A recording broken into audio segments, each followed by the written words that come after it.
పై ఉక్కుపాదం మోపారు జీహెచ్ఎంసీ అధికారులు. ఫుట్పాత్ పై ఉన్న వ్యాపార సముదాయాన్ని తొలగించారు. అనుమతి లేకుండా నిర్మించిన షాపులను కూల్చేశారు.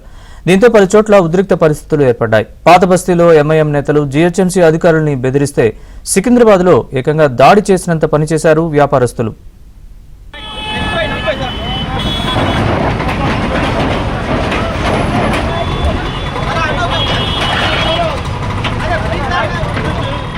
హైదరాబాద్ పాత బస్తీలో అక్రమ నిర్మాణాల కూల్చివేత తీవ్ర ఉద్రిక్తంగా మారింది.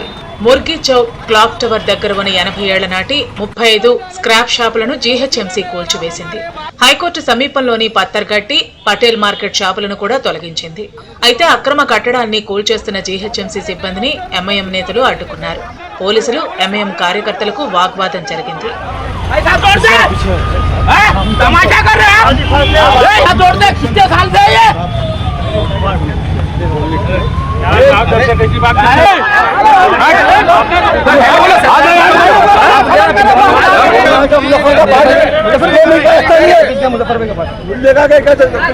సికింద్రాబాద్ లోను అక్రమ నిర్మాణాలు, షాపింగ్ కాంప్లెక్స్ లపై జీహెచ్ఎంసీ అధికారులు ఉక్కుపాదం మోపారు.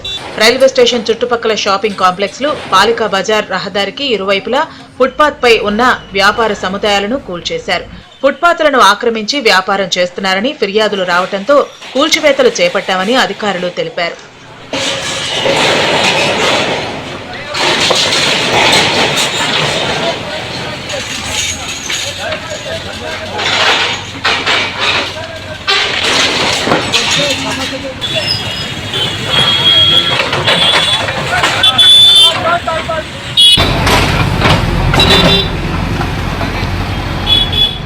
సికింద్రాబాద్ లో వ్యాపార సముదాయాల్ని కూల్చుతున్న జీహెచ్ఎంసీ బృందాన్ని వ్యాపారస్తులు అడ్డుకున్నారు. అధికారులపై దాడి చేసేంత పని చేశారు. దీంతో అక్కడ ఘర్షణ జరిగింది. చివరికి ట్రాఫిక్ పోలీసులు కలుగజేసుకుని వ్యాపారస్తులను సముదాయించడంతో అధికారులు తమ పని పూర్తి చేశారు.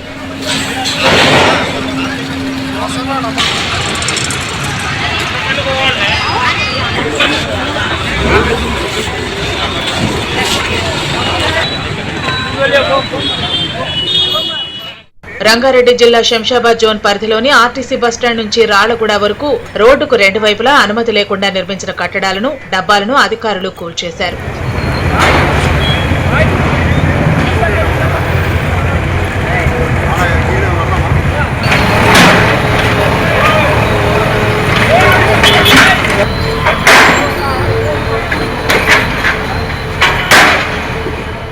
మేడ్చల్ జిల్లా చర్లపల్లిలోనూ అక్రమ నిర్మాణాల్ని పోలీసులు భారీ బందోబస్తు మధ్య జేసీబీలతో కూల్చేశారు.